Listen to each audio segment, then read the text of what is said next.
سلام درنو زده کوونکو، هیله ده چې روغ او جوړ به وئ. راځو د اکسل درسونو ته. په تېر درس کې موږ د پیج لیاوټ آپشن، ټاپ آپشن، پرنټ ټایټل برخه مو ویلې وه. راځم یو څو نور ساده آپشن دا هم درته ذکر کوم. په سکیل ټو فټ برخه کې موږ د ویټ، هایټ او سکیل برخې آپشنونه لرو. کوم وخت دا کارو؟ کله چې تاسو ډېرې صفحې لرئ او غواړئ چې د ډېرې صفحې په کمو صفحو کې راوړئ. کله کله داسې کېږي چې زموږ یو سند صفحې ډېرېږي، مثال 100 صفحو ته رسېږي. دا 100 صفحې ډېرېږي، بیا غواړو چې د موږ 90 80 اویا صفحو ته راټیټ کړو. نو د دې لپاره بیا موږ ته آپشن راکړي دي په اکسل کې د ویټ بار له نګاه نه تاسو غواړئ څومره د صفحې را کوچنۍ کړئ، او که هایټ د جګوالي له امله غواړئ څومره د صفحې را ټیټې کړئ، کمې کړئ، په کمو صفحو کې راوړئ. زه به معلومات ولیکم داسې ښه ډېر. دا چې معلومات څنګه لیکم ګورئ، صحابه انتخاب کړئ، یو څه به ولیکئ، کنټرول انټر به یې کړئ. داسې عجل کېدای شي تاسو ته پوښتنه پیدا شي چې استاد دا تاسو متن څنګه داسې تیز لیکئ. اوس کنټرول پی ورته ووایي دا صفحو کې راځي، په 1400 صفحو کې دا فایل راځي، په 1400 صفحو کې. دا آپشن ما په پرنټ کې هم ویلی دی. دلته که تاسو راشئ وګورئ، موږ د سکیلینګ برخه کې آپشن ویلي وو، د بر نه نګاه نه صفحې څومره په یوه صفحه کې راوړئ، د اوږدوالي له نګاه نه. اما په دې ځای کې بیا کولی شئ د تعداد په اساس انتخاب کړئ. ما خو تاسو ته داسې په اکسل کې ویل چې د اکسل صفحې په هغه شکل پرتې دي، څنګ پر څنګ پرتې دي، داسې هم پرتې دي او لاندې او کته هم پرتې دي، یعنې لکه داسې چې تاسو یو څه ترتیبوئ. اوس چې کله معلومات لیکئ، نو دا په بر کې هم صفحې ډکېږي، په اوږدوالي کې هم صفحې ډکېږي. دا بالاخره داسې کېږي چې بیا کله تاسو چاپوئ، د ټولو سره په یو فایل کې چاپېږي 100 ورقې.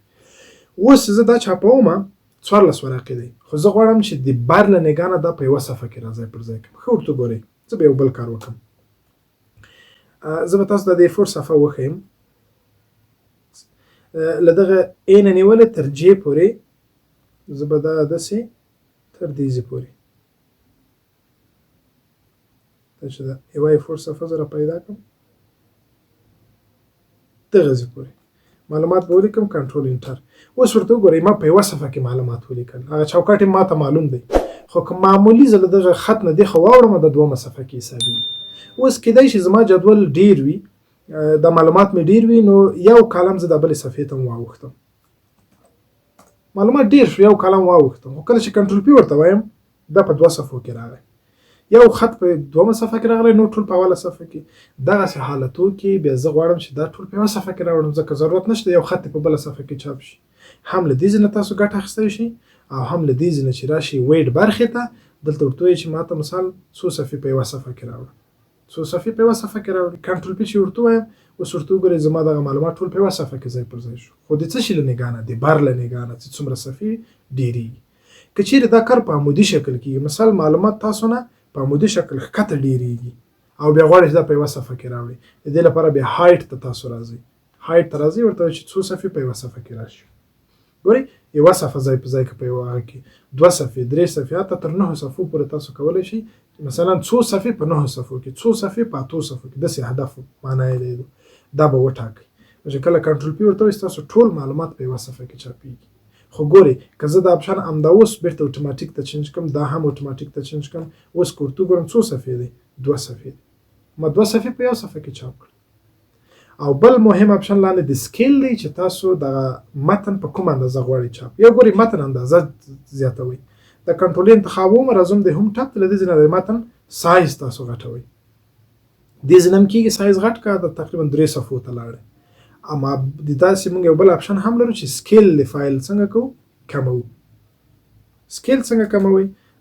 متن سایز مه غټوئ، فقط راشئ د پیج لیاوټ برخې ته، دلته سکیل 92 دی، نارمل سکیل چې دی 100 دی، خو زه څه کوم ورته یم په 150 سکیل کې دا چاپ کړه، دلته نه ښکاري ماته فعلا، خو چې کله یې چاپئ متن غټېږي، 4 صفحو ته لاړ، متن غټ راځي، صفحې ډېرېږي. او یا مثال زه غواړم دا په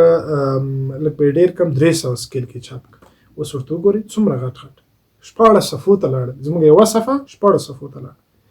نو دا سکیل شو. حتی داسې هم کولی شئ چې معلومات مثال ډېر وي، په ډېرو صفحو کې راځي، ورته نه دا ماته په 50 سکیل کې چاپ کړه چې ورقې ډېرې ضایع نه شي. بیا چې کله تاسو دا چاپوئ، اوس ورته وګورئ، نو اما یوه صفحه کې شو، خو که وګورئ معلومات نور هم کوچني شول. نو دا د ضرورت په اساس دی چې کوم وخت تاسو غواړئ څومره صفحې چاپ کړئ. دا برخه خلاص راځو بل مهم آپشن ته چې ډیری پوښتنه هم کړې او پوښتنه هم کوي چې استاد که دا خو د انګلیش لپاره دی دغه یو دوه درې که تاسو وګورئ په چپه خوا کې د رو یو دوه درې او دغه ای بي سي دا خو انګلیش دی د چپې خوا نه ښي طرف ته دی دا څنګه موږ ښي طرف ته کوو د ښي طرف نه چپې خوا ته کوو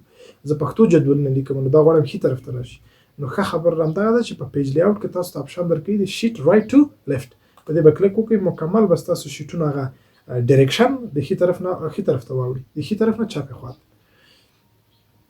رایټ ټو لیفټ چې ورته وایي او بیرته کلیک کوئ بیرته چپې خوا ته راځي دا نو بیا ستاسو خوښه ده چې په کوم اساس کار کوئ خو یو شی وایم که چیرې په کمپیوټر کې مو